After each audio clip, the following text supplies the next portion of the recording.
Ouais, Christophe, oui, OK, 5 sur 5. Merci, merci Christophe. Super, merci. Ah parfait, OK.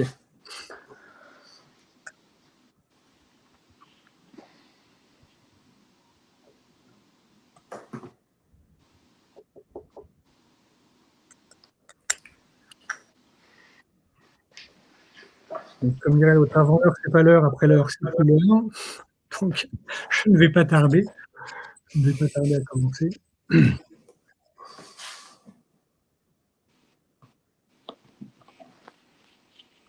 Bonjour Philippe qui vient de se joindre à nous.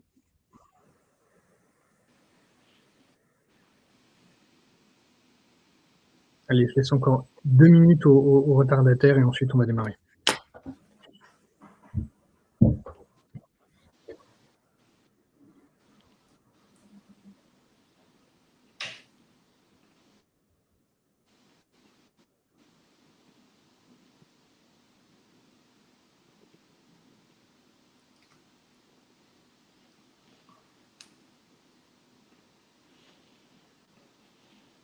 OK. Donc on va y aller.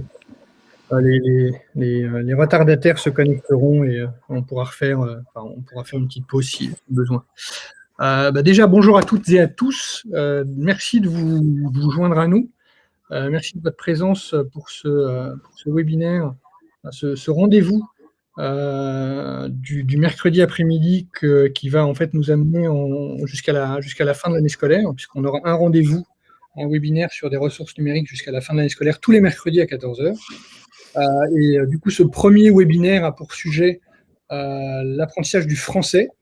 Et moi, je suis très, très heureux d'accueillir des éditeurs de ressources numériques qu'on aime beaucoup, avec lesquels on travaille, qui sont Orthodidacte, Évidence B. Alors après, je vous laisserai vous présenter plus en détail, hein, chacun, et du Malin. Voilà, on est très heureux de les accueillir. Merci de vous prêter à cet exercice du webinaire, qui est devenu la norme aujourd'hui, mais qui avant était loin d'être la norme. Pour ceux qui ne nous connaissent pas, donc nous sommes la librairie LDE. Donc on est le premier libraire scolaire de France et on travaille avec des lycées, des établissements scolaires en France et à l'étranger, tant sur le papier, historiquement on s'est construit sur le papier, que sur le numérique. Et c'est pour ça en fait qu'on souhaite accompagner les établissements scolaires, les enseignants et toutes les équipes pédagogiques pour leur proposer des outils et des ressources qui nous paraissent pertinentes. Donc sur ce point, on va discuter. En tout cas, on va vous présenter 3 ressources numériques qui s'appuient, enfin qui présentent et qui proposent l'apprentissage du français par le biais du numérique. Un petit point opérationnel. Donc du coup, vous pouvez bien entendu poser toutes les questions que vous souhaitez. Chaque éditeur en fait va parler entre 15 et 20 minutes. Je me ferai le gardien du temps et je vous préviendrai quand vous n'aurez plus que 5 minutes. Je sais, c'est le rôle le moins agréable, le moins drôle qui soit, mais c'est mon rôle. Et ensuite, 5 à 10 minutes de questions-réponses chacun. Voilà. Et ensuite, chaque éditeur, enfin chaque ressource se présentera à la suite. Et si il nous reste un petit peu de temps, et si vous avez encore des questions à la fin des 3 présentations, à ce moment-là, on prendra un petit peu de temps pour en parler. Donc voilà. Donc, je vais laisser la main du coup à Orthodidacte, à Julien qui va ouvrir le bal. Donc je vous laisse vous présenter et vraiment, hein, pour avoir fait pas mal de webinaires et en avoir organisé, n'hésitez vraiment pas à poser toutes les questions que vous souhaitez. Moi, je ferai le fil rouge et pendant la présentation de Julien, je lui poserai les questions par la suite, à la fin de sa présentation. Voilà, donc j'arrête de parler. Julien, le micro est à vous. Parfait, merci Olivier. Alors je vais partager mon écran et vous allez me dire si vous voyez. C'est bon? C'est bon pour moi, je laisse les participants répondre. Oui, ça a l'air, tout à fait. Parfait, donc j'ai la lourde tâche de démarrer ce webinaire. Bonjour à tous et bienvenue à ce webinaire donc, sur l'apprentissage du français. J'en profite pour remercier LDE pour l'organisation de ce webinaire et puis pour saluer mes confrères et du Malin à Évidence B. Je suis Julien Caunes, je suis le responsable du pôle éducation chez EduClever qui édite la plateforme Orthodidacte. Alors, quelques mots sur Orthodidacte. La plateforme a été créée maintenant il y a 12 ans par Michael Hiroux et Guillaume Terrien, le dernier champion de France d'orthographe en titre. Et ils ont décidé de créer cette plateforme pour aider à améliorer le niveau en langue française des collégiens, des lycéens, des étudiants, des adultes, des professionnels. Et en 2020, Orthodidacte a rejoint le groupe EduClever. Alors, la plateforme se compose de 2 étapes. La première étape, c'est l'évaluation diagnostique, une évaluation qui va permettre d'évaluer le niveau initial de l'apprenant au démarrage de sa formation et ensuite de lui proposer un parcours de formation, un parcours personnalisé et guidé. Alors, je vous propose maintenant de passer à une présentation du fonctionnement de la plateforme. Et je vais après aussi couper ma caméra pour libérer un peu de bande passante. Alors, pour l'instant, tout va bien, Julien. Tout va bien? Bon, bah écoutez, ouais. Je laisse dans ces cas-là la caméra. Orthodidacte, c'est une plateforme donc numérique. Elle est accessible par Internet, de smartphone, de tablette et également de PC. La plateforme est également compatible GAR, donc un établissement a la possibilité de proposer l'accès à la plateforme via le GAR. Aujourd'hui, je vais vous présenter la plateforme Orthodidacte Collège. Alors, sur Orthodidacte Collège, nous proposons 4 coffrets qui correspondent aux 4 niveaux, 6e, 5e, 4e et 3e, avec du contenu adapté et conforme au programme de l'éducation nationale. Donc, on va commencer avec Quentin. Quentin qui a son compte Orthodidacte et qui va se connecter pour la première fois à la plateforme. Donc, on va suivre avec Quentin les premières étapes de connexion. Donc, j'arrive sur la plateforme. À gauche, je retrouve donc les coordonnées de l'apprenant, Quentin. Je vois également donc sur quel coffret il est positionné. Donc, on est sur un coffret 6e. À droite, je vais découvrir donc le déroulé de la formation, donc avec le début de la formation. Et puis, la première étape, c'est l'évaluation diagnostique. Donc, au milieu, on retrouve l'évaluation diagnostique. C'est une étape obligatoire. On ne peut pas passer outre cette évaluation. On va être obligé d'évaluer son niveau avant d'accéder à sa formation. On va débuter par quelques consignes. L'objectif, c'est de mesurer son niveau en langue française écrite. C'est une évaluation qui est chronométrée. Elle dure en moyenne 18 minutes. Elle se compose de 120 questions. Bon, on a les consignes qui sont expliquées. Le principe, c'est sous la forme de QCM. Et puis, on a le barème qui est proposé. Donc, on va démarrer l'évaluation. Donc, ici, on a la première question sur 120. On a le temps ici que l'on voit. Donc, l'objectif, c'est de répondre avant que le temps ne soit écoulé. Donc là, c'est lisez le début du dialogue et cochez la réponse avec la forme correcte. Les vêtements que tu veux porter à Emmaüs, où sont-ils? Ce sont ceux-là, ce sont ça. Ce sont celui-là, ce sont celles-là, ce sont celles-là. On va sélectionner sa réponse, la valider pour passer donc à la question suivante. Choisissez la proposition bien orthographiée. Ça m'est égal, ça m'est égal, ça m'est égal. Donc, on va choisir sa proposition et la valider. Alors, ne vous inquiétez pas, on ne va pas faire l'évaluation diagnostique, les 120 questions ensemble. Je vais m'arrêter là. Vous avez compris le principe, donc 120 questions sous la forme de QCM. Je vais maintenant me connecter sur un autre compte, le compte de Clémence, qui, elle, a passé son évaluation diagnostique. Là, j'arrive sur le portail de Clémence avec les coordonnées ici de Clémence. Elle est également sur un coffret 6e. Et on voit que dans le déroulé de sa formation, le diagnostic a été réalisé et qu'elle est sur son parcours de formation qui est en cours. Et je vais y revenir dans un instant. Au milieu, j'ai mon mur de formation. Si je scrolle tout en bas, je vois donc l'évaluation diagnostique qui a été réalisée. Et en cliquant dessus, Cela va me permettre de voir le résultat de cette évaluation. Donc, l'évaluation, elle a été passée le 18 mars.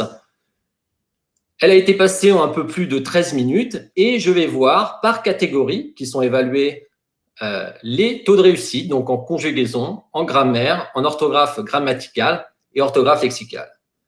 Ça permet d'avoir une première visibilité sur éventuellement les axes d'amélioration de l'apprenant. Et là, notamment, en l'occurrence, pour Clément, ce serait sur la grammaire.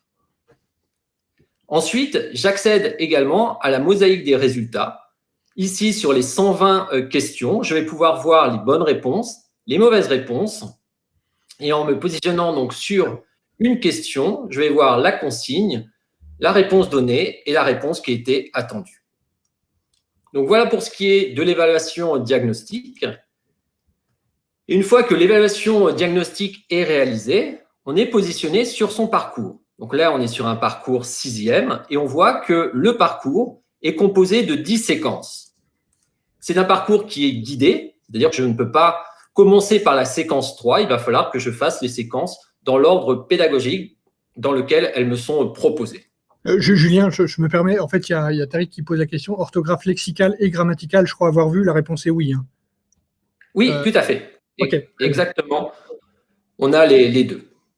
Je vous laisse continuer. Pas de souci. Et on va le voir, c'est aussi un parcours personnalisé puisque, suivant les résultats obtenus, la plateforme va générer des exercices supplémentaires. Donc là, on est sur la séquence 1 et chaque séquence est composée de 6 thèmes. Donc, c'est assez simple. Donc, 10 séquences, 6 thèmes par séquence. Et les thèmes sont sur des catégories particulières, donc orthographe, grammaire, conjugaison, et vont aborder un sujet un sujet précis lié à la langue française. On voit ici que certains des thèmes ont déjà été validés par Clémence, 4 thèmes ont été validés, et on a donc des thèmes qui sont toujours en cours. On va choisir un thème qui est en cours, et on arrive donc sur ce fameux thème sur l'impératif. Chaque thème est composé d'un cours et au minimum d'un exercice. Donc le cours, c'est la partie théorique qui va permettre de revoir les bases. Donc on a essayé de faire des cours les plus interactifs possibles avec beaucoup d'exemples, comme on peut le voir. Aussi les découper. Là, c'est découpé en 3 points. Emploi, formation et les impératifs irréguliers. Donc là, on va prendre connaissance du cours. Si besoin, j'ai la possibilité d'accéder à un bloc-notes que je vais retrouver dans le cadre de mes exercices. Et puis, une fois que j'ai pris connaissance du cours, j'appuie sur « Continuer » et je vais accéder aux exercices. Donc là, c'est la partie pratique. Là, j'ai un exercice sous la forme de QCM. Alors, on propose 10 types d'activités différents dans la plateforme. L'objectif, c'est de pouvoir engager l'apprenant, de pouvoir lui proposer un apprentissage varié et puis de proposer aussi des types d'activités en lien avec les difficultés en langue française. Chaque exercice est composé de 10 questions. Donc là, on va commencer cet exercice. Choisissez la proposition bien orthographiée. Tu écoutes une émission, je sélectionne ma réponse, je la valide et j'ai tout de suite le résultat. Donc là, c'est une bonne réponse. On propose 15 000 questions dans la plateforme et chacune des questions a été contextualisée avec ici l'explication. Donc, même si c'est une bonne réponse, on a l'explication, on a le sujet tu, le verbe étant à l'indicatif, tu mets un S à écoute. On passe à la question suivante. Tu envoies des cartes postales, je sélectionne ma réponse, je la valide. Malheureusement, ce n'est pas la bonne réponse. Là, la plateforme va m'indiquer quelle était la bonne réponse et puis l'explication également. Et on va continuer cet exercice, donc les 10 questions de l'exercice. Pour m'accompagner dans cet exercice, je vais pouvoir retrouver mon bloc-notes et je retrouve aussi un mémo qui est un rappel succinct du cours. Donc, ça évite aussi de retourner au cours pendant que l'on réalise l'exercice.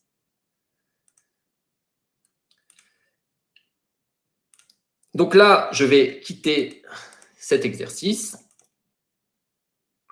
L'objectif pour un apprenant, c'est donc de réaliser l'ensemble des exercices d'un thème avec un score suffisant. Sinon, encore une fois, la plateforme va auto-générer de nouveaux exercices si elle considère que le thème n'est pas acquis, donc ne validera pas le thème, et puis de nouveaux exercices sur le même thème vont s'auto-générer. L'objectif étant donc de réaliser l'exercice pour ensuite valider le thème, valider les 6 thèmes d'une séquence pour valider la séquence et passer à la séquence supérieure. Donc, on est vraiment dans un parcours là qui est guidé et puis personnalisé puisque, suivant les difficultés de l'apprenant, la plateforme va encore générer de nouveaux exercices. Donc là, on est sur l'onglet « Parcours ». Dans l'onglet suivant, on a l'onglet « Statistiques ». L'onglet « Statistiques » va permettre d'avoir les statistiques d'utilisation de la plateforme avec le temps passé, avec les dates de l'apprentissage, et puis on va retrouver également les pourcentages d'acquisition avec le niveau de complétion actuel. Donc, Clémence est à 21% de complétion actuellement et elle a progressé de 40% depuis le démarrage. On va retrouver également les pourcentages d'acquisition par catégorie, donc sur les 4 catégories qui sont évaluées, conjugaison, grammaire, orthographe lexicale et orthographe grammaticale. Et on retrouve également des statistiques globales d'apprentissage où on va voir le nombre de thèmes qui ont été réalisés, le pourcentage de réponses correctes qui ont été données par l'apprenant. Ensuite, on va retrouver l'onglet ressources, puisqu'il est possible d'accéder à l'ensemble des ressources, des thèmes qui sont disponibles sur le coffret. Donc là, on va retrouver 59 thèmes. Les thèmes, on va pouvoir faire des recherches. Donc, avec ce moteur de recherche, on va également pouvoir filtrer suivant les catégories qui nous intéressent ou suivant l'acquisition d'un thème ou les formes d'activité.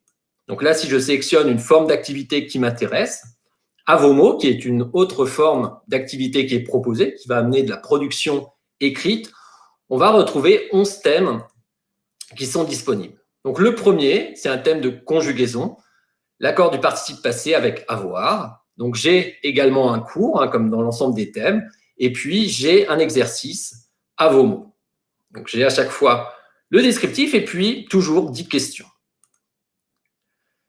Donc, écrivez le participe passé du verbe admirer, attention à l'accord. Donc, j'ai admiré les tableaux et c'est une bonne réponse. Et j'ai l'explication qui m'est communiquée.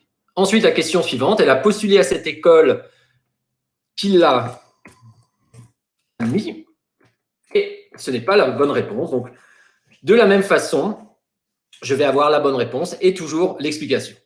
Voilà donc le mode de fonctionnement. Ça permet de travailler d'une autre façon dans la plateforme, c'est-à-dire que l'on a accès à l'ensemble des ressources. Donc là, on est plus en autonomie que dans le parcours où on est guidé. Ensuite, dans la plateforme, on va retrouver 2 autres onglets avec des formes un peu plus ludiques pour accompagner l'apprentissage. Des vidéos, premièrement. On va retrouver des dizaines de vidéos qui sont animées par Guillaume Terrien, qui va proposer des astuces et qui va également proposer des explications sur des mots. Donc, on a l'astuce du champion, le mot du champion, et en 2-3 minutes, on va avoir des explications en lien avec l'apprentissage de la langue française. Et puis enfin, on va retrouver des jeux. Donc, les jeux, c'est aussi un moyen ludique d'aborder l'apprentissage du français. Là, on va retrouver des jeux sous la forme de mort subite, 30 questions sur différents thèmes, par exemple la conjugaison au présent, et l'objectif, c'est de répondre le plus rapidement possible avec, bien évidemment, la bonne réponse. On va pouvoir réaliser ce jeu de façon individuelle ou créer une équipe pour être classé également par équipe. Je lance le jeu. Alors, Julien, il vous reste 5 minutes. Oui, très bien. Alors, je porte. Merci. Elle renie, tu apportes. Bon, allez, on va s'arrêter là pour le jeu, puisque quand on apporte justement une mauvaise réponse, on va avoir la bonne réponse et l'explication qui est communiquée. Voilà pour ce qui est de la partie apprenant. Donc, on peut rejouer. Ensuite, on va voir bien évidemment son classement, hein, et puis le classement individuel et par équipe, pour, si on le souhaite, par rapport à ce jeu. Donc, j'en ai terminé pour la partie apprenant, mais on a également un portail enseignant, un portail encadrant, hein, pour suivre l'état d'avancement des formations, justement, des élèves. Donc là, je vais me connecter avec un enseignant. Donc, pareil, par Internet, et je vais avoir accès à une vue globale de mes apprenants. Là, j'ai 24 apprenants. Je vois que 18 se sont déjà connectés. Je vais pouvoir voir aussi l'ensemble de mes apprenants. Avec ici, je retrouve Clémence. Clémence, je vais avoir donc des indicateurs sur le temps passé, sur la date de l'évaluation diagnostique, sur le niveau en cours, donc 7% du niveau en cours.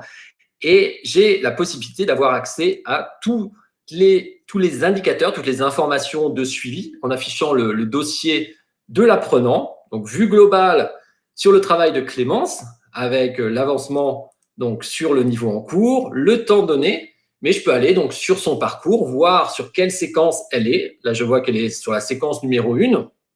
Je retrouve les 6 thèmes avec les thèmes qui ont été validés. Je vois les thèmes qui ne sont pas validés. Je peux aller jusqu'à regarder les réponses qu'elle a données à chaque question. J'ai accès aussi aux résultats de son évaluation diagnostique et puis à l'ensemble des statistiques. Donc, tout comme Clémence a dans son portail, j'ai accès également à ces statistiques. Pour avoir une vue plus globale sur l'ensemble de mes apprenants, j'ai la possibilité de réaliser des exports. Donc là, je vais générer un nouvel export. Ce qui m'intéresse, c'est mon groupe collège avec l'ensemble des indicateurs qui sont disponibles. Je clique sur exporter, donc de façon rapide et simple. On va le voir. Si j'actualise, j'ai ici un fichier CSV qui se génère avec l'ensemble de mes apprenants. Donc, si j'ai 25, 50 apprenants, je vais pouvoir les suivre et je retrouve les indications sous la forme d'un fichier Excel avec la durée totale de travail sur le coffret 6e, l'état d'avancement, 7%. Voilà, je retrouve ces informations qui vont me permettre de suivre globalement une classe ou l'ensemble des élèves qui utilisent la plateforme. Et dernier point, ce sont les ressources. L'enseignant a accès à l'ensemble des ressources, donc des thèmes, ce qui va permettre soit de travailler un thème en particulier avec sa classe, soit aussi de pouvoir prescrire à certains élèves des thèmes bien précis pour les accompagner dans leur apprentissage de la langue. Voilà pour ce qui est de la plateforme côté enseignant. Et j'en ai terminé donc avant les 20 minutes sur cette présentation. J'espère qu'elle aura répondu à vos attentes. Et moi, de mon côté, j'attends vos questions si vous avez des questions. Je vais terminer le partage.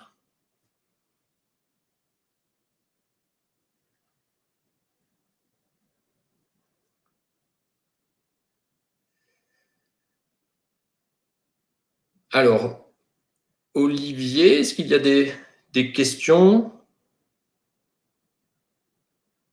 Alors, Olivier, vous avez votre micro coupé.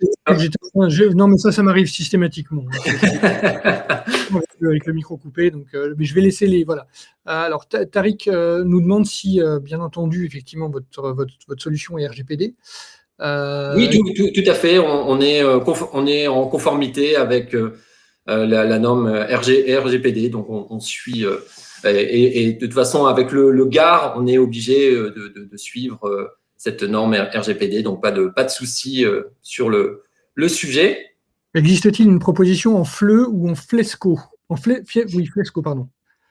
Alors, on a donc notre cœur de métier, c'est le français langue maternelle, mais on a également un module sur le français langue étrangère qui a été complètement revu au début de cette année pour s'adapter vraiment aux besoins du FLE. Donc là, on a du contenu qui est conforme au niveau du CECRL. On va donc jusqu'au B2, du A1 jusqu'au B2, avec à chaque fois 2 niveaux A1, A1+. Donc, on a 8 niveaux sur le FLE et sur des situations de la vie courante, sur des situations professionnelles avec beaucoup d'images, beaucoup de sons. Et on a vraiment revu complètement ce module FLE pour qu'il soit adapté aux besoins des apprenants de français langue étrangère. Ok. Existe-t-il une Ah oui, j'ai posé la question. Existe-t-il cette plateforme existe-t-elle pour le primaire? Et j'ajouterais, est-ce qu'elle existe aussi pour le lycée, pour le coup, puisque vous avez présenté la plateforme collège? Alors, malheureusement, on n'a pas de module orthodidacte sur le primaire. Par contre, on a des modules pour le lycée, bien évidemment, alors avec quelques différences, avec une évaluation diagnostique qui va ensuite positionner le lycéen sur 4 niveaux. Donc là, il y a quelques différences, mais après, on reste dans la même logique avec une évaluation diagnostique au démarrage et ensuite un parcours de formation personnalisé et guidé. Mais bien évidemment, on a un module pour les lycéens, on a un module aussi pour les étudiants. Donc, c'est vrai que pour le primaire, on n'a pas de module particulier sur orthodidacte. Ok, alors Frédéric pose la question, comment envisagez-vous l'accès à la ressource en autonomie par l'élève ou est-il préférable qu'il soit accompagné? Alors, on a la possibilité de proposer dans la plateforme les deux. Hein. On peut travailler en autonomie et l'élève est guidé. Hein. L'objectif, c'est d'avoir proposé du contenu conforme au programme de l'éducation nationale.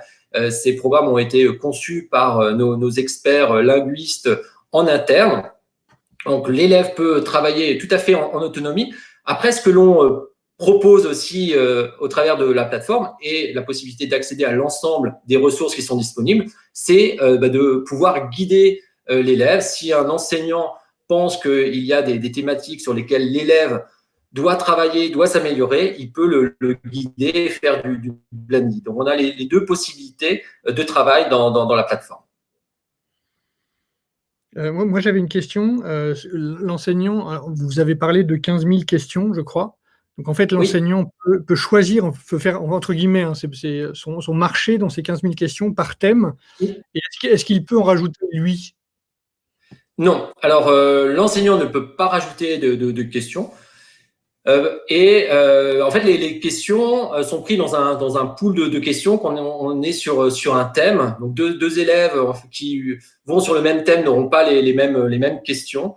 Et quand on va sur un autre exercice, c'est de nouvelles questions qui sont générées. Alors, il y a des anciennes, des nouvelles, mais l'objectif, en fait, c'est de prendre dans ce pool de questions pour proposer aux élèves donc, on travaille, voilà, ce ne sont pas les mêmes questions, mais l'enseignant ne peut pas ajouter, lui, ces mêmes questions. Je ne sais pas si vous avez vu dans la présentation, on a mis des petits indicateurs, des petits pouces, on peut liker, et l'élève, le lycéen, a la possibilité, si jamais il n'aime pas la question ou un thème, d'en faire part à notre bureau d'études.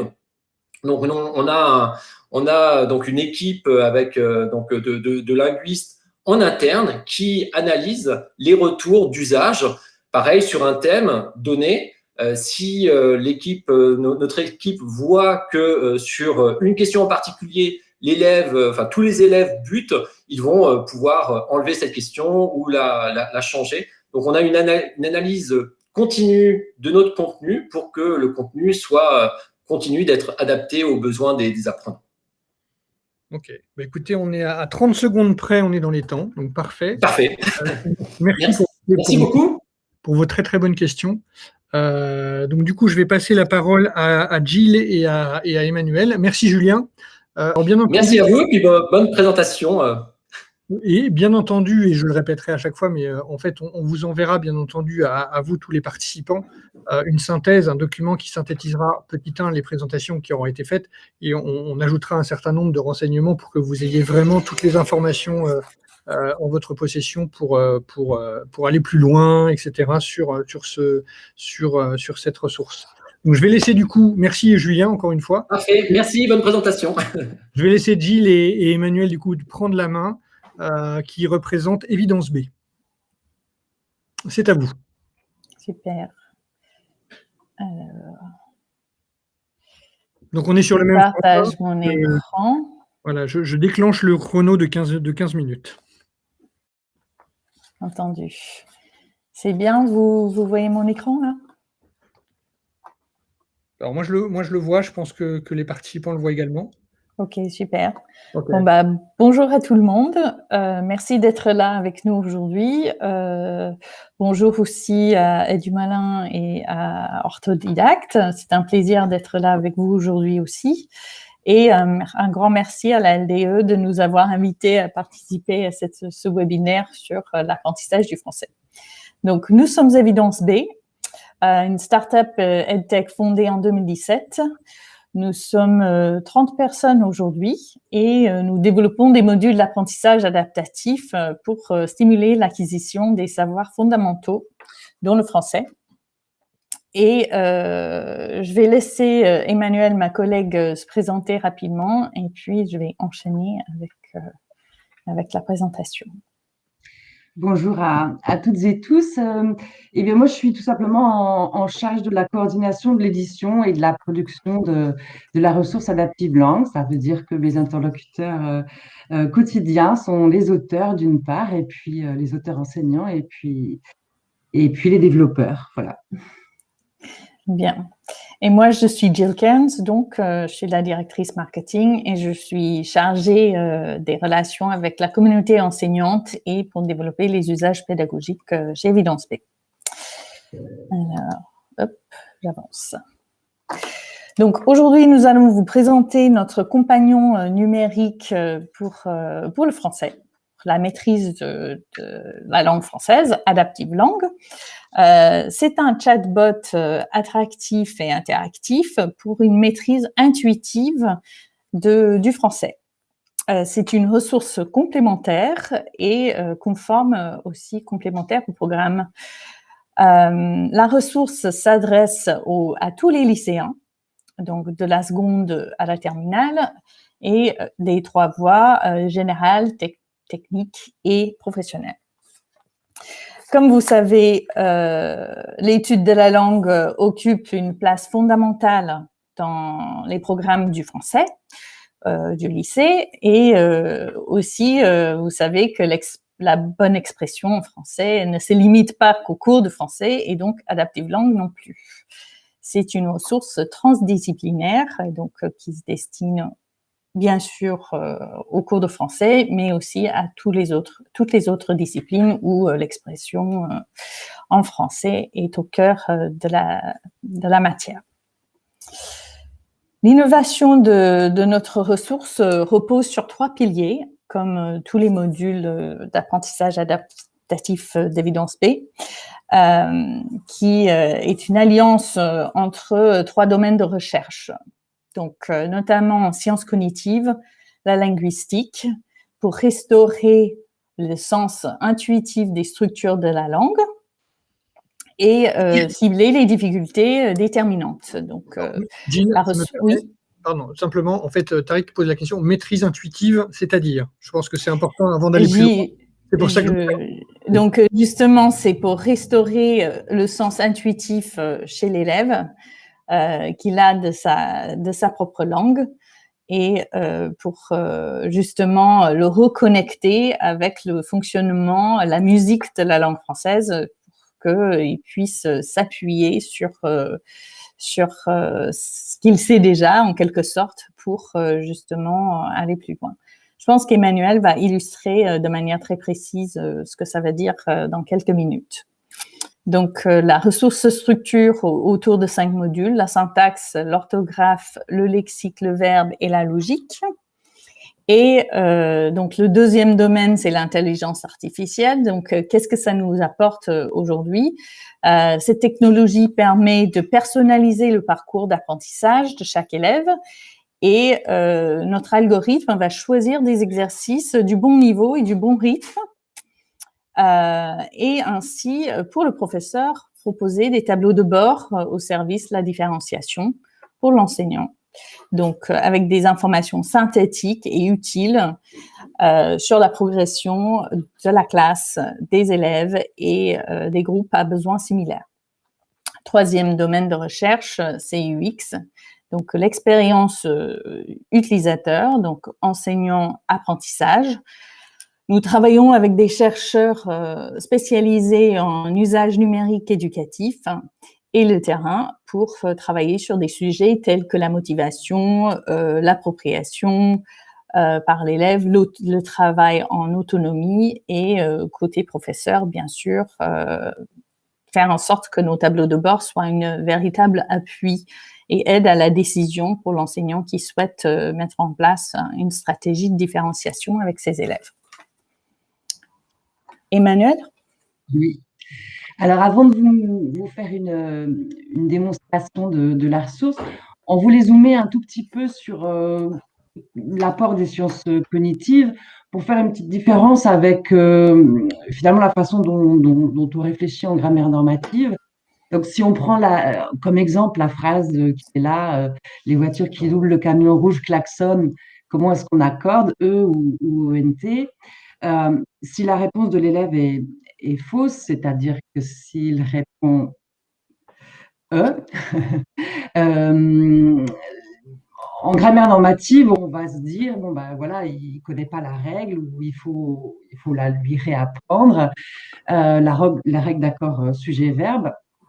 Et donc, en fait, on va lui proposer en remédiation à l'élève un exercice où on va lui demander de repérer le sujet dans des phrases où il va être plus ou moins inversé, coordonné. Enfin, selon on s'adresse à des collégiens ou des lycéens, on complexifiera plus ou moins.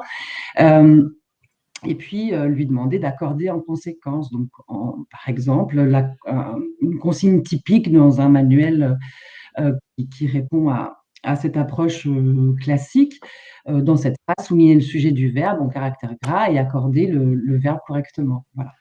Ce que vont nous apporter les chercheurs, les linguistes qui travaillent en sciences cognitives, c'est qu'ils vont dire, ben voilà, l'erreur, elle provient sans doute du fait que l'élève a accordé avec le nom le plus proche. À la fois parce que peut-être sa vision de la langue, elle est linéaire, et aussi parce que c'est le mot le plus proche, donc sa mémoire fonctionne sur ce mot-là. Et donc, ce qu'on va vouloir proposer en remédiation, et c'est peut-être là qu'on retrouve cette idée de restauration du sens de la syntaxe quand on dit intuitif, c'est que la langue, elle n'est pas linéaire, elle fonctionne en arborescence. Et donc, un des types d'exercice de remédiation qu'on peut lui proposer, c'est ce qu'on appelle entre nous le parenthésage, c'est-à-dire finalement faire comprendre que une suite de mots, elle est constituée de groupes de mots qui font sens. On parlera par exemple de mots noyaux. Donc, dans l'exemple, le fils de mes voisins chante à tue-tête, est-ce qu'il faut entendre le fils de mes voisins chante à tue-tête ou le fils de mes voisins chante à tue-tête. Et voilà, c'est une façon de faire apparaître que c'est fils qui est le noyau et que c'est avec le fils qu'on accorde le verbe chante et non pas avec mes voisins. Voilà. Mais justement, dans les exercices que je vais pouvoir vous montrer dès que je vais partager mon écran, il y a ce type d'exemple développé. Alors que je ne me trompe pas, partage d'écran.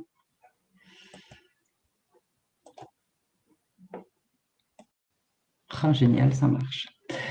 Alors, la ressource adaptive langue, elle propose un espace enseignant et un espace élève. L'enseignant, il a accès à un certain nombre de renseignements qui sont dans son espace pédagogique. Il a aussi la vision de tous les objectifs, les activités, là où, pour l'élève, comme il aura un parcours personnalisé en fonction de ses réponses, les titres ou les notions, les titres et les objectifs ne lui sont pas accessibles. Il y a un espace réservé. Donc, pour accéder au module, on clique dans Module, voilà, soit par le menu qui est en haut, soit par l'icône qui est là. Notre ressource contient pour les lycées général et technologiques 5 modules. Pour l'instant, on en a 3, la syntaxe, l'orthographe et la logique. À la rentrée seront disponibles le lexique et le verbe. Elle existe aussi, ou elle est amenée à exister pour les lycées professionnels. C'est les mêmes types de modules, les mêmes titres, pardon, En revanche, les activités et les objectifs sont adaptés aux spécificités du programme des lycées professionnels. Et donc, on aura un spécimen pour le lycée professionnel début juin, voilà, et le reste des modules sera disponible à la rentrée. Alors, je reviens juste sur l'espace pédagogique pour vous parler du type d'information qu'il contient. Donc, un certain nombre de vidéos qui permettent de donner l'essentiel de la démarche. Donc, une sur comment fonctionne en particulier la personnalisation, mais aussi l'interview d'une chercheuse qui va développer un peu plus que moi l'apport des sciences cognitives. On a aussi, voilà, vous êtes sans doute habitué à ça, des captures d'écran qui peuvent permettre de visualiser un peu les différents types de gameplay. Pour l'instant, ce qu'on peut vous montrer, il y en a 4, mais on en développe d'autres. Des questions à choix multiples, à choix unique, ce qu'on appelle le drag and drop, glisser-déposer, et puis le champ de saisie. Et puis, pardon, j'allais oublier une fac sur toutes les questions techniques qui peuvent se poser et sur lesquelles on a besoin d'être assuré. Est-ce qu'on a besoin ou non d'une connexion Wi-Fi, etc. Alors, si je reviens à mes modules, donc chaque module est constitué d'objectifs. Alors, le module 1, la syntaxe, c'est un gros morceau, la syntaxe, donc il contient une quinzaine d'objectifs. Les autres, c'est plutôt autour de 6, qui permettent d'aborder 5 thématiques importantes. La phrase simple, je rappelle qu'on est au lycée, voilà. La négation, l'interrogation. Ensuite, on passe à la phrase complexe avec les relatives et les circonstancielles. Voilà.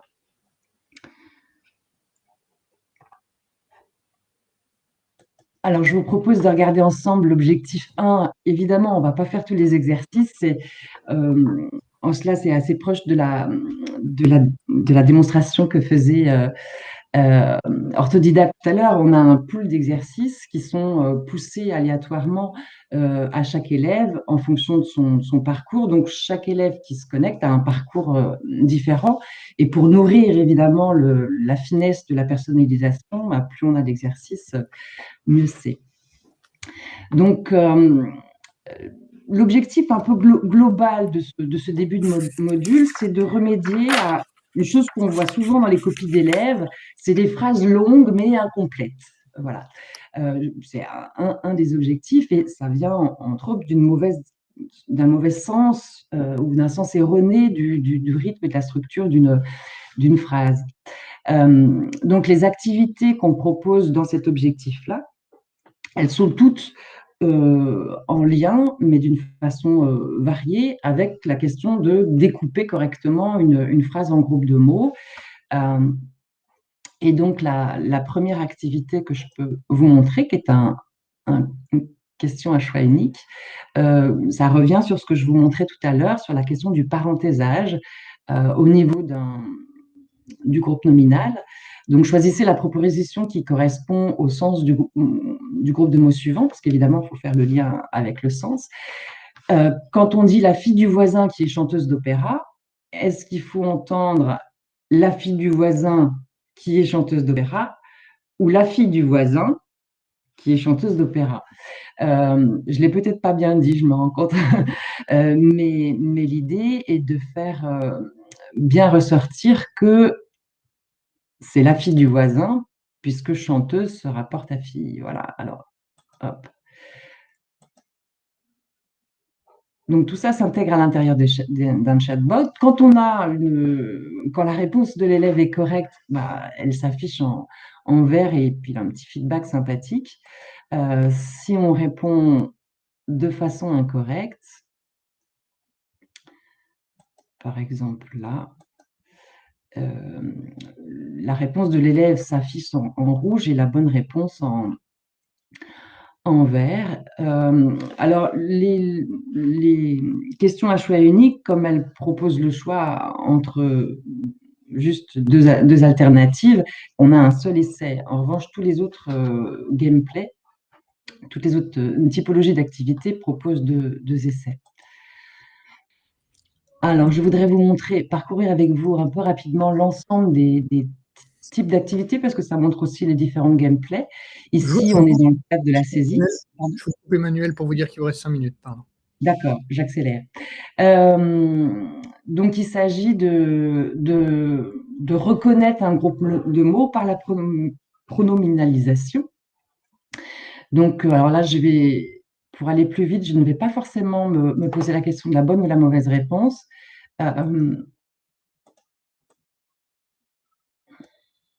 Voilà, pour gagner du temps et éviter les fautes de saisie, on a une petite icône copier-coller. Donc là, j'ai mal répondu. Voilà, on me propose un nouvel essai.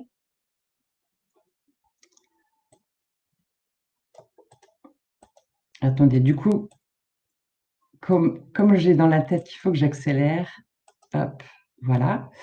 Et si je réponds deux fois faux, voilà, on m'indique la bonne réponse de cette façon-là. Alors, un autre type d'activité qui est intéressant, c'est parce qu'il permet de la manipulation, c'est le drag and drop. Donc là, il s'agit de repérer un groupe de mots en le mettant en valeur avec les fameuses formes c'est qui ou c'est que. Alors, c'est toujours Anton qui est végétarien. C'est Anton qui est devenu végétarien après son voyage de noces. Voilà, ça permet de mettre le sujet en valeur. Et quand on a c'est que, bien sûr, c'est plutôt le complément. Voilà. Je passe à l'autre type d'activité. Alors là, c'est aussi un QCU, mais j'avais envie de vous le montrer parce que ça pousse un tout petit peu plus loin la première activité que je vous ai montrée avec la question du parenthésage. Là, on a remplacé les groupes de mots par une analogie mathématique. Finalement, on remplace les mots par X, Y ou Z. Et c'est assez, enfin voilà, je trouve c'est assez motivant pour comprendre la structure de la langue et se rendre compte qu'on transfère et qu'on comprend bien. Je choisissais le schéma qui correspond au sens du groupe de mots suivant, donc vert, vert pour le portrait de Monsieur Daumier, pardon, c'est vert au sens de la poésie.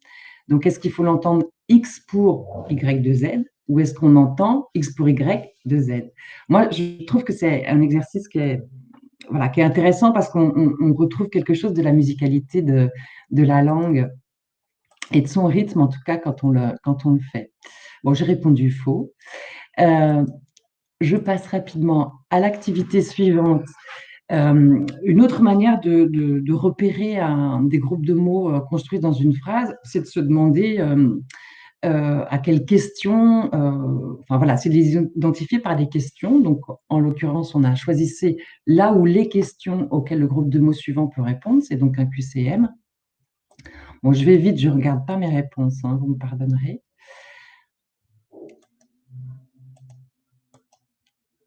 Voilà, ça me permet d'aller au bout de l'activité. Et enfin, la dernière, on retombe sur ce que je vous disais au tout début, le problème de la remédiation aux phrases qui peuvent être incomplètes, donc avec une série de phrases, et l'élève doit préciser, donc passer un certain temps de lecture, être attentif à sa lecture pour préciser si elles sont complètes ou incomplètes. Il y a des phrases relativement courtes au début, et puis des phrases un petit peu plus longues par la suite, comme celle-là. Voilà. J'ajoute, parce que j'ai oublié au tout début, que donc les informations qui sont sur le titre de l'objectif, les difficultés d'élèves auxquelles on cherche à remédier, ainsi que les titres plus précis des activités, elles figurent dans ce bandeau-là, qu'il est rétractable, voilà, si on veut se concentrer sur l'exercice, et qu'évidemment, ces informations-là, elles sont uniquement pour l'enseignant. L'élève, comme on disait, il a un parcours personnalisé, donc il n'a pas accès il ne sait pas finalement il sait qu'il travaille sur la syntaxe, l'orthographe ou la logique, mais il ne connaît pas l'activité et l'objectif précis. Le but étant d'utiliser le moins de métalangage possible. Voilà, je suis arrivée au bout de la présentation. Donc, si vous avez des questions, alors je vais cesser de partager l'écran. Alors oui, effectivement, pendant que vous départagez l'écran, il y a deux questions principales qui sont plus du côté, par rapport aux deux activités que vous avez présentées. Pour le découpage, est-il prévu une explication de la consigne? effectivement, sur le X de Y, Z, et, enfin, voilà, les différentes façons de découper. Et quand l'élève répond à une mauvaise réponse, est-ce qu'il y a une explication de l'erreur? Alors, je réponds à celle-ci, à la deuxième question d'abord. Non, il n'y a pas d'explication de l'erreur. On se pose la question d'ajouter un feedback plus explicatif. Pour l'instant, si on a choisi de ne pas en mettre, d'avoir uniquement un feedback évaluatif, c'est que on est sur de la remédiation.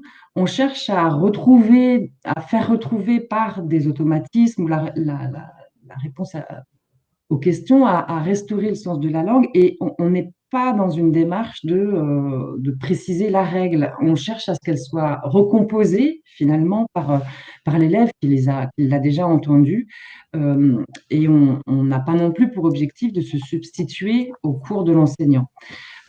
Mais c'est régulièrement en questionnement. Je crois qu'on est justement en test. Pardon, c'est pas le nom, Gilles, comment on est en train de tester la ressource auprès d'un lycée partenaire, et en fonction de leur remontée, et puis d'autres, on verra si c'est vraiment nécessaire ou pas d'ajouter des feedbacks. Oui, et puis j'ajouterais aussi que, dans les convictions des chercheurs, les explicitations des erreurs, ce n'est pas forcément, ça fait pas forcément partie de leur projet. On cherche justement ce bon niveau d'explication. Comme disait Emmanuel, on cherche vraiment à établir des bonnes habitudes et une forme de systématisation. Ce que je peux vous dire aussi, c'est pour les quelques lycées avec qui on travaille en test et en expérimentation avec les recherches d'usage, ce côté est assez apprécié. En fait, on nous dit que les professeurs nous disent que les élèves, du coup, ils sont pas freinés et ils rentrent vraiment dans un rythme de réponse aux questions, un peu le fameux flow dont on parle. Et du coup, ils gagnent en confiance parce qu'ils finissent par avoir les bonnes réflexes, on va dire. Et de là, l'enseignant peut amener les cours et les explications justement des règles en parallèle, en cours avec eux, en s'adressant particulièrement à leurs difficultés.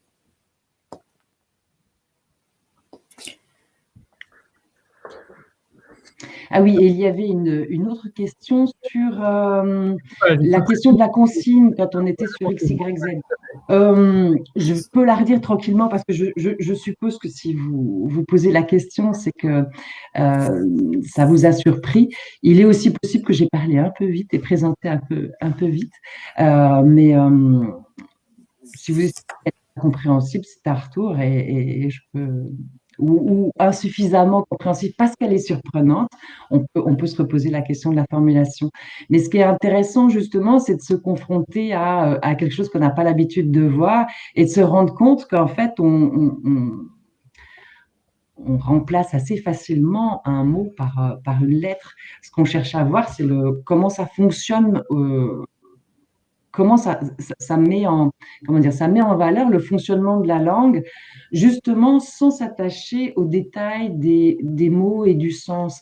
Et c'est souvent, en tout cas, on m'a souvent fait comme retour que des élèves peuvent commettre des erreurs d'orthographe grammaticale ou autre parce que finalement, ils s'attachent trop aux détails des mots qui leur sont proposés, et au lieu de prendre un peu de recul et de hauteur sur la phrase au sens macro, si vous voulez. Et ce type d'exercice, ça permet d'en revenir à la structure, comment dirais-je, macro de la phrase. Ok.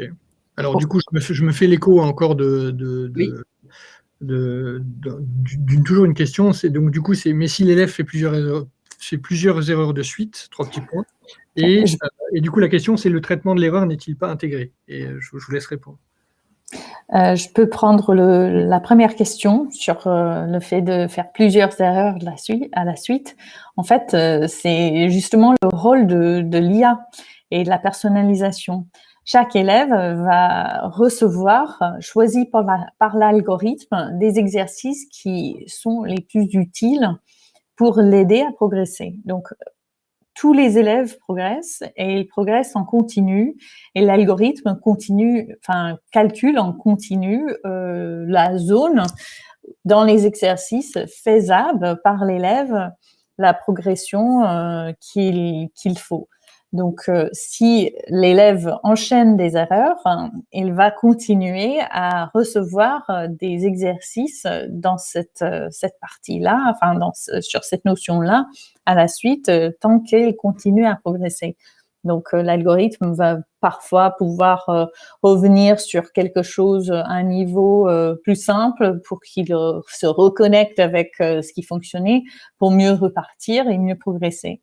Donc, il n'y a pas de nombre d'exercices fixes par élève. Et puis, le traitement de l'erreur n'est pas intégré. Je ne suis pas sûre de comprendre la question. Emmanuel, est-ce que tu... Moi non plus. Est-ce que vous pourriez la reformuler, s'il vous plaît?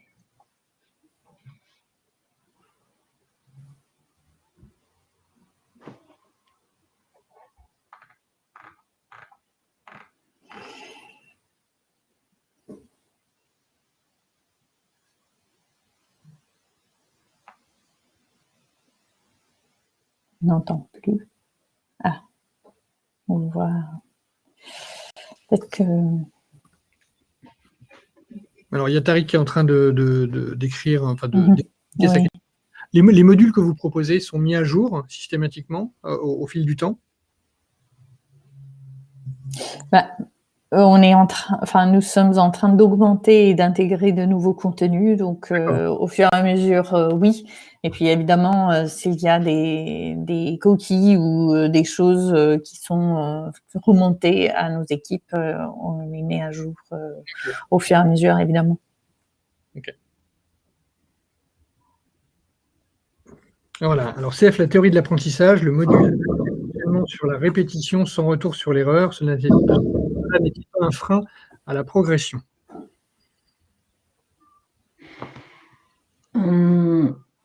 La répétition, en fait, les questions, elles sont faites pour amener l'élève à réfléchir.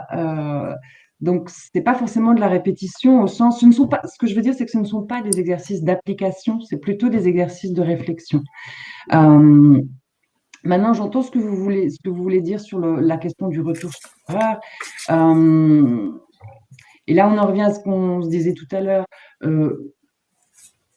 Soit on donne la règle, mais finalement, c'est important aussi que l'enseignant prenne le relais à un moment.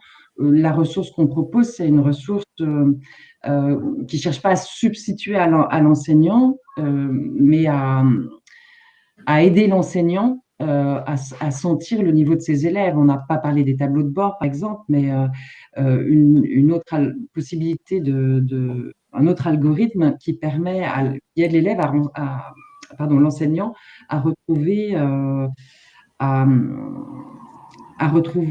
des groupes d'élèves qui ont les mêmes difficultés ou des besoins similaires.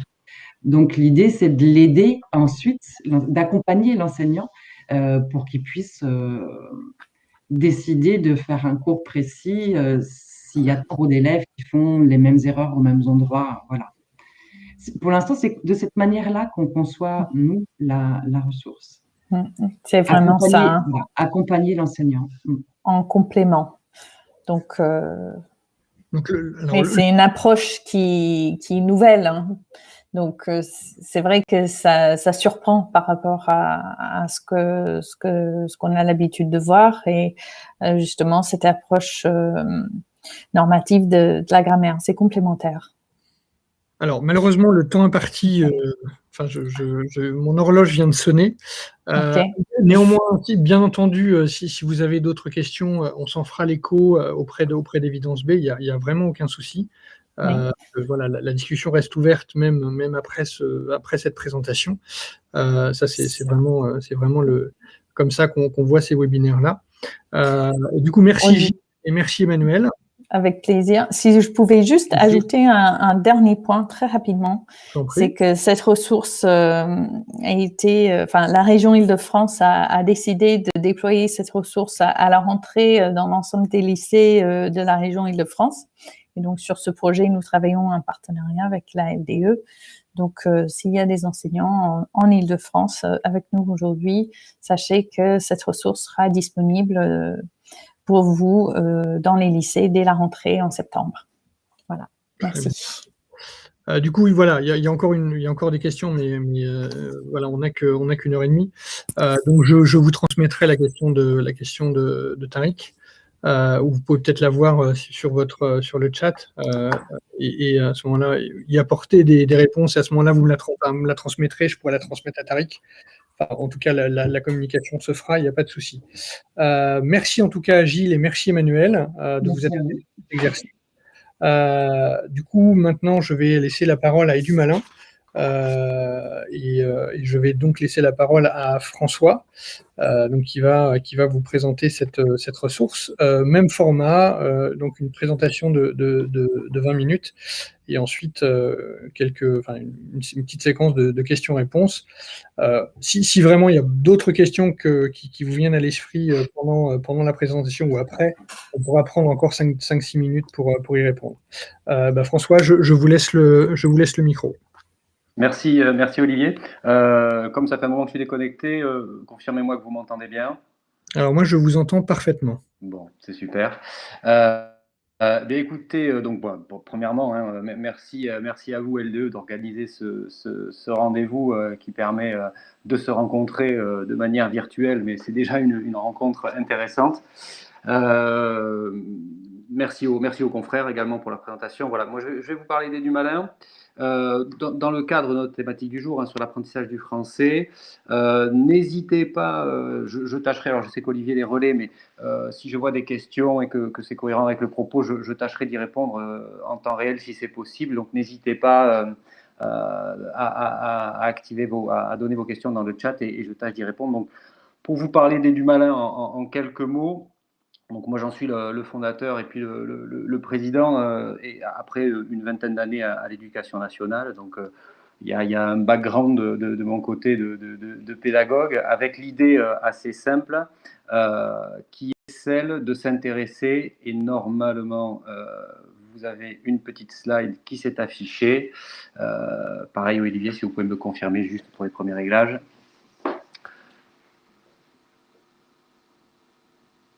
Ouais, c'est bon.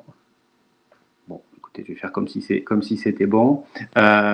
Donc voilà, on s'est intéressé à un temps, c'est ce premier point ici.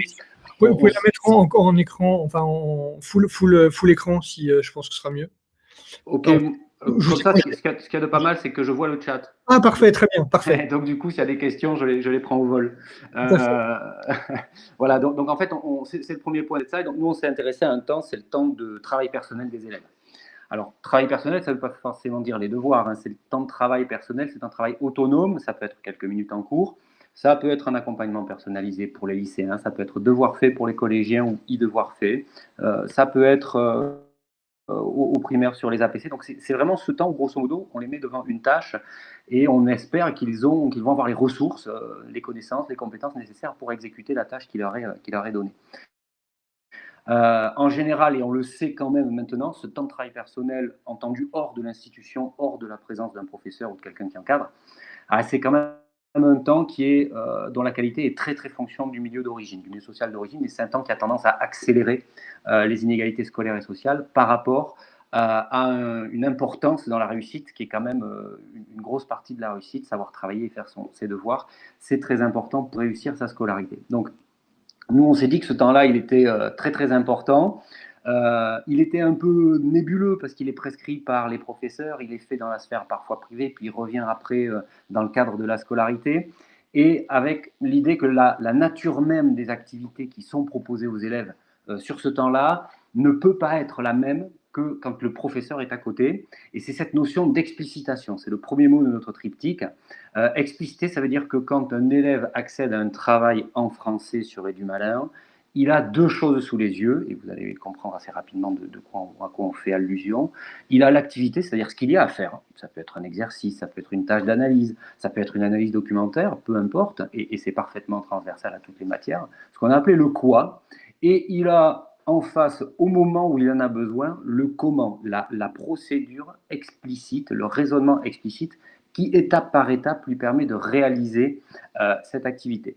En termes de référence théorique là, on est sur la phase, pour ceux qui ont des notions sur la notion d'enseignement explicite, on est sur cette fameuse phase de modelage où grosso modo l'enseignant explique très clairement, lui en tant qu'expert, ce qui se passe dans sa tête quand il traite un cas et que c'est cette procédure dans le cadre de l'activité qui va permettre à l'élève, très lentement au début et très pas à pas, de construire lui-même sa propre compétence. Donc nous on s'est dit que ce truc-là marchait assez bien sur le temps de travail personnel avec des parcours en français, en l'occurrence, c'est notre thème du jour, qui sont soit prêts à l'usage tel quel, donc un professeur qui accède à son outil est du malin, il peut se dire, tiens, le parcours est du malin, X, il est bien fait, je vais l'utiliser comme ça, ou alors il peut récupérer nos différents composants, les supports, les quoi et les comment, et les éditer, il peut aussi en créer from scratch. Ce qui donne ensuite pour les élèves, et c'est le deuxième mot de notre triptyque, une notion de guidage. Un élève sur une plateforme numérique classique, il va avoir un exercice et tout ce qui est de l'ordre de la réflexion pour élaborer sa réponse, c'est un processus invisible puisque sur la plateforme, on ne collecte que sa réponse. Nous, l'idée, c'est qu'il soit guidé dans cette élaboration de la réponse pour donner la réponse finale attendue, ce qui va avoir un double avantage, un avantage d'engagement. On sait maintenant que l'engagement actif, c'est un des piliers du professeur Dehaene. L'engagement actif, être engagé activement dans sa tâche, c'est fondamental pour réussir. Qu'ensuite, la notion d'attention, elle doit être focalisée sur des points clés au bon moment, et c'est notre notion de guidage. Et qu'ensuite, le feedback, la notion de correction, savoir si on a bon, si on a juste déjà, de ce type-là, évaluatif, ça permet aussi d'avoir une bonne qualité d'apprentissage sur le temps de travail personnel. Donc, ce qu'il faut retenir dès du matin, c'est cette idée de quoi et de comment. Donc, une activité, elle associe systématiquement ce qu'il y a à faire avec comment le faire. Et sur le temps de travail personnel, qui est déclinable sur plein de temps, et ensuite cette notion d'engagement, de guidage et de correction.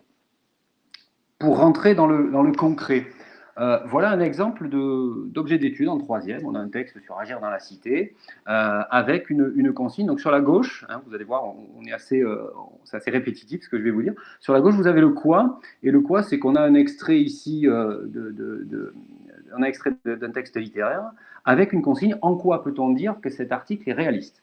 Alors, consigne en apparence hyper simple, mais qui, en fait, est extrêmement complexe dans le raisonnement qu'elle sous-entend, dans le raisonnement qui est implicite, et l'implicite va être levé par notre chatbot ici, Aiko, qui, et vous voyez les étapes du raisonnement, va grosso modo, et je vais aller très vite, après on va aller sur un module en vrai sur la plateforme, qui va grosso modo aider l'élève à résoudre le problème pas à pas. Grosso modo, les grands problèmes qui se posent, c'est le niveau de compréhension du texte, savoir comment est-ce qu'on détecte dans un texte les notions de ce qui fait qu'un texte est réaliste, donc il a des caractéristiques syntaxiques, des caractéristiques de champ lexical, etc., qui sont les implicites de cette question que notre chatbot va dérouler pas à pas pour guider l'élève dans la réalisation. Est-ce que jusque-là, il y a des questions, il y a des remarques? N'hésitez pas dans le chat en temps réel. Donc on va aller maintenant, je vais passer sur ça assez rapidement, on va aller maintenant, voilà, sur du concret. Dans quoi on accède à Edumalin? On accède à Edumalin via le GAR. La question a été posée tout à l'heure, ce qui veut dire que niveau RGPD, on est à 100% dans les préconisations en termes d'usage, collecte, stockage et traitement des données des utilisateurs. Alors, allons maintenant dans la plateforme. Il faut savoir que la plateforme, elle a plusieurs versions. Alors, il y a une version primaire, cycle 3, avec des maths et du français. Il y a une version collège avec maths, français, histoire, de la 6e à la 3e. Il y a une version SECPA, maths, français. Il y a une version filière pro, donc CAP Bac Pro, avec maths et français également. Et il y a une version seconde générale technologique, donc maths et français pour le niveau seconde techno. Et on arrive sur la plateforme ici. Là, on est connecté en tant que professeur. Je vais revenir sur ces données, puisque le troisième mot de mon triptyque, expliciter, guider, suivre, j'en ai pas trop parlé, j'en parlerai juste après. Donc, pour bien ancrer cette notion de guidage, vous allez avoir ici un tableau de bord. On travaille sur des designs un peu sympas, un peu épurés, un peu colorés, avec de l'info vraiment triée. Je vais dans banque de ressources, je vais dans bibliothèque, et je vais pouvoir accéder ici à des niveaux, à des filtres. Alors là, on est sur une plateforme un peu baroque, hein. Il y a plein de niveaux. Il y a des niveaux du collège, il y a des niveaux de filière pro, peu importe, français.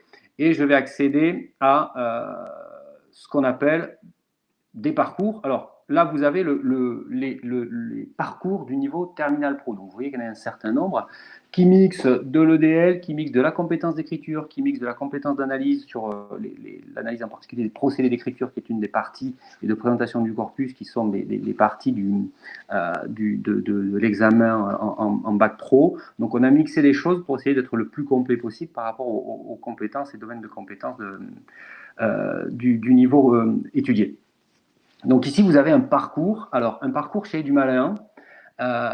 Ici, vous avez le pastille rouge, c'est le parcours complet, et qui combine 3 modules. Et ça, c'est un pattern. Les 3 modules systématiques qu'on a déclinés sur toutes les matières, donc de manière hyper transversale, sur toutes les matières et tous les chapitres qu'on a traités. Donc, le premier module, c'est un module mémorisé, donc de manière assez fidèle à notre philosophie. Il associe ce qu'il faut savoir, notionnel, sur l'énumération, donc vraiment les notions théoriques qu'il faut emmagasiner et qu'il faut avoir en terminal pro, avec une méthode pour apprendre.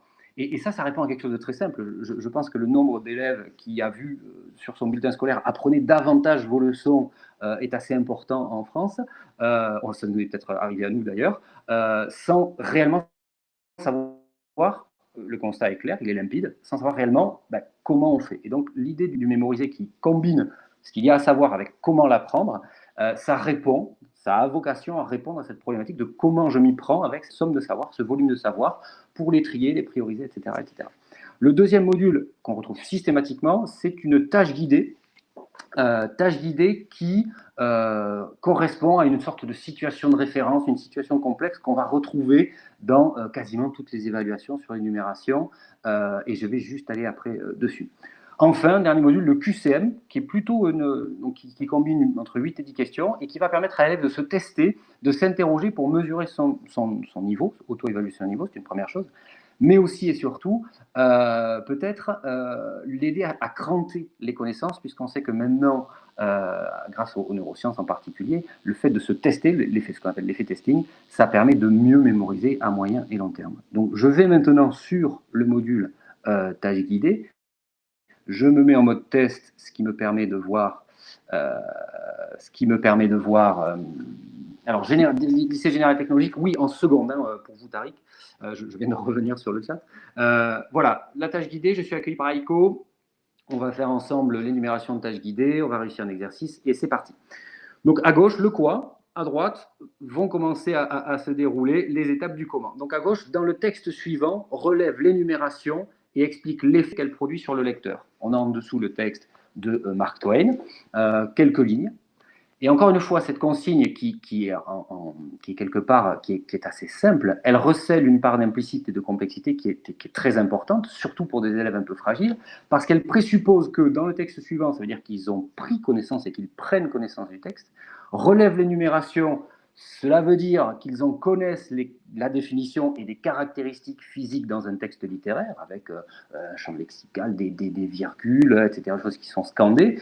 Et ensuite, qu'une fois qu'on a fait ça, on est capable de prendre suffisamment de recul pour en expliquer l'effet sur le lecteur. Donc, on voit bien qu'un élève, dans son temps de travail personnel, qui n'est pas forcément consolidé sur toutes ces choses-là, des savoirs théoriques, une capacité à relever des choses dans un texte et à expliciter un effet, eh bien, il va être en difficulté. Et c'est là que nous, et les quelques étapes que je viens d'énoncer, ce sont les étapes principales du guidage d'Aiko. Vous l'avez compris, je vais en faire une d'eux. Que dois-tu faire exactement dans cet exercice ?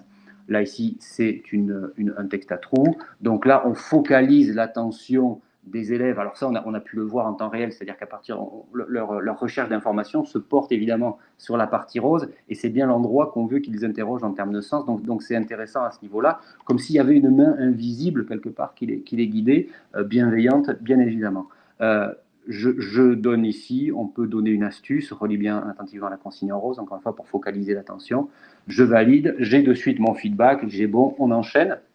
Et puis on va aller, voilà. Mais au fait, qu'est-ce qu'une énumération? Ben oui, avant de la relever, il va falloir qu'on s'entende sur ce que c'est. Et encore une fois, je ne vais pas aller au bout parce que j'ai envie de vous montrer un petit peu ce qui est de l'ordre du suivi. Donc, vous voyez bien, enfin, je vais quand même répondre à ça.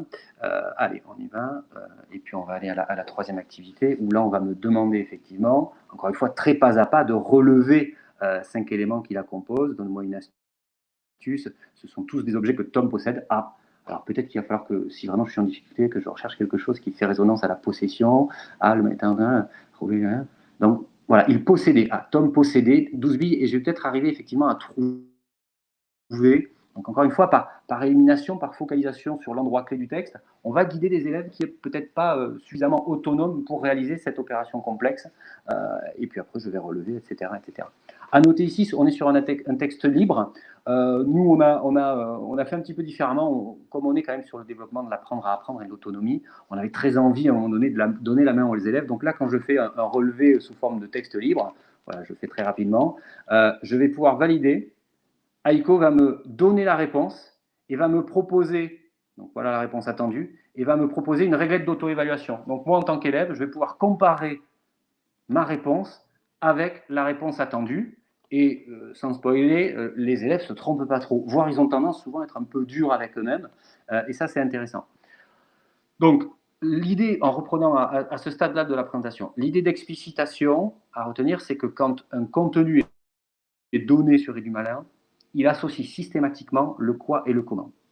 Très concrètement, pour donner du travail sur Edumalin en tant que professeur, soit je prends dans les modules et les parcours Edumalin, soit je personnalise, je vais peut-être l'avoir ici, je personnalise le module Edumalin en récupérant le support et le guidage pour l'éditer à ma façon, soit ici, je crée un parcours en tant que professeur, et vous allez voir qu'on est parfaitement cohérent. Quand on crée un parcours from scratch, et bien à gauche, le collègue dépose son support, son quoi et son comment, et à droite, pas à pas, il édite le guidage, ce qui faisait dire à pas mal de nos enseignants que ça les fait se mettre dans une position de s'asseoir à la place de l'élève.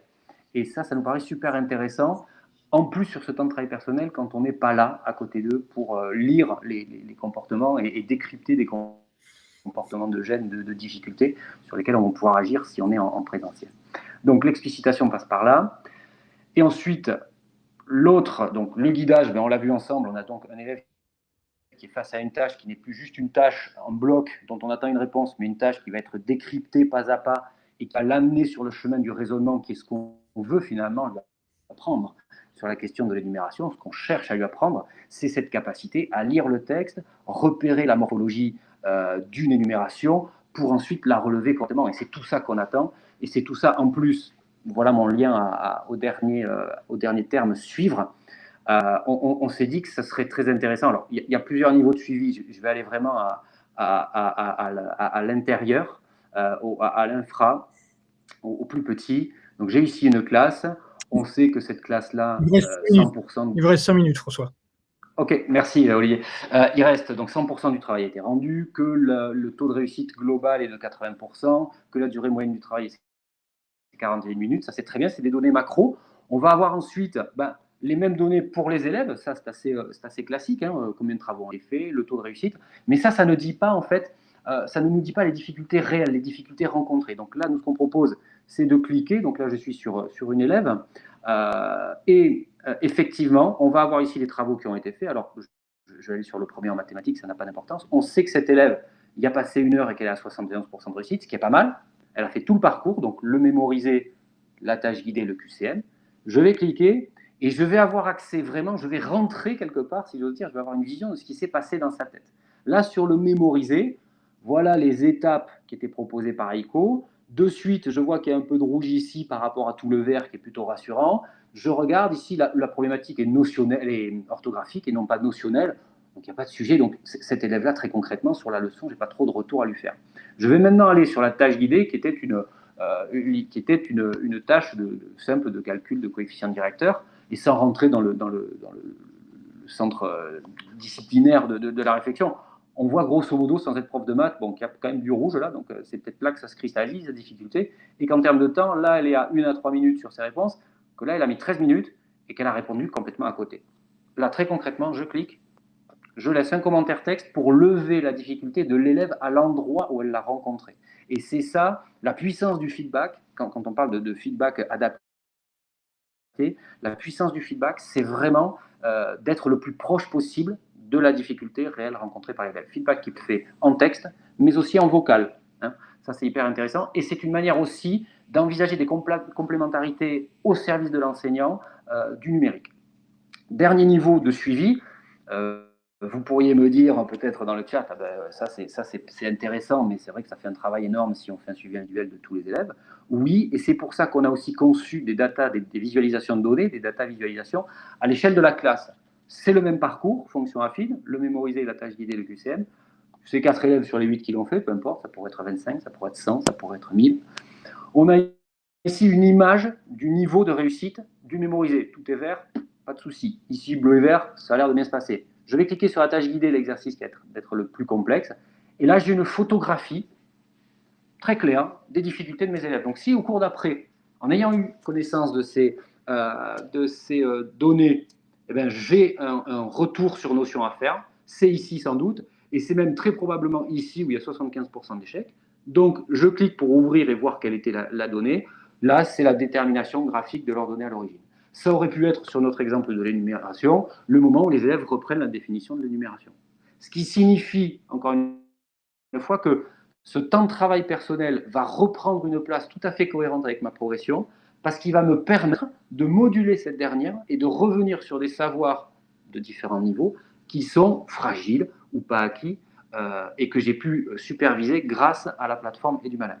Donc, pour conclure sur tous ces aspects-là, assez simplement, si j'ose dire, voilà, pour conclure assez simplement, on a effectivement cette dimension première qui est d'expliciter, de combiner le quoi et le comment pour que les élèves soient guidés.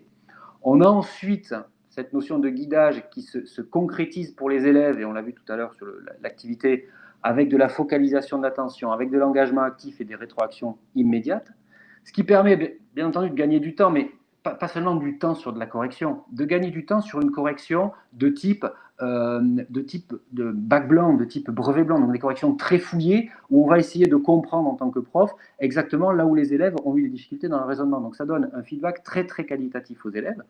Ça permet d'articuler, grâce à la visualisation et la compréhension des étapes où les élèves ont rencontré des difficultés, ça permet de comprendre où ils ont des difficultés réellement pour leur faire un retour ensuite parfaitement personnalisé. Dernière chose et non des moindres, ça permet d'objectiver et de mesurer des compétences comme l'autonomie, la persévérance et l'engagement dans la tâche. J'en ai à peu près fini pour cette présentation. Voilà. Avec 20 secondes d'avance. Parfait. Écoutez, merci beaucoup. Avec plaisir. Il y a 2 personnes qui nous ont quittés. Est-ce que vous avez des questions?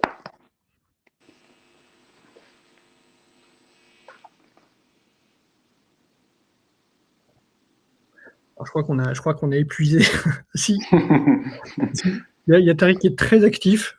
Tariq est combatif, c'est très bien. Vous avez eu un pouce levé de la part de Tariq. Ah, magnifique, je suis très honoré. Alors, le temps que les questions arrivent, je le répète, bien entendu, ce webinaire a été enregistré, donc je vous enverrai, pour les personnes qui sont parties un petit peu avant, je vous enverrai l'enregistrement de ce webinaire, bien entendu. Je vous enverrai également à tous les participants les présentations détaillées d'Orthodidacte et d'Edumalin et d'Évidence B. Je vous enverrai aussi tous les éléments de tarification, enfin toutes les questions qui pourraient venir après. Comme ça, vous aurez tous les éléments pour avoir, vous aurez en tout cas toutes les données pour aller un peu plus loin sur cette ressource. Et bien entendu, Edumalin, Orthodidacte et Évidence B et LDE sommes tous présents pour répondre à des questions qui pourraient être très précises ou très complexes. Donc n'hésitez vraiment pas. Vous recevrez Oui. Je peux me permettre de répondre à Tariq ? Bien sûr. Alors, je vous rassure, hein, Tariq, oui, vous avez effectivement, alors vous ne l'avez peut-être pas vu parce que c'était une plateforme un peu baroque, mais vous avez le niveau, pour le général technologique, on est sur le niveau seconde, avec mathématiques et français, en banque, en bibliothèque de ressources prêtes à l'emploi, et en création pour tous les autres niveaux. Et ça aussi, c'est une des choses qu'on mesure pas mal, c'est que cette idée de guidage, elle intéresse quand même les pédagogues de manière assez non cloisonnée par rapport aux disciplines. Et dans des établissements professionnels, on a des matières professionnelles qui travaillent, de la PSE, sciences physiques, etc. etc. Donc, sur la forge à contenu. Donc, voilà pour la réponse à votre question. Mais merci, Olivier. Non, pas de souci. Moi, j'espère en tout cas que ce webinaire vous aura apporté des éléments de réflexion et des éléments sur ce que vous pouvez mettre en œuvre en classe et hors la classe d'ailleurs, sur le français avec ces 3 ressources. Donc n'hésitez pas. Nous vous enverrons tous les éléments et que ce soit Julien, Gilles ou François ou moi-même, sommes bien entendu à votre disposition pour répondre à de plus amples questions. Donc merci de nouveau à François, Gilles, Emmanuel, qui je ne sais pas si elle est là, et Julien de s'être prêté à l'exercice. Merci à vous d'avoir assisté à ce webinaire. Nous en avons d'autres sur d'autres sujets et d'autres usages tous les mercredis à 14h. Donc n'hésitez pas à vous y inscrire en allant sur le site LDE dans la rubrique Actualité. Et voilà, écoutez, merci à vous et je vous souhaite une très très bonne journée et je vous dis à très bientôt. Au revoir. Merci. Au revoir. Merci. Au revoir. Merci.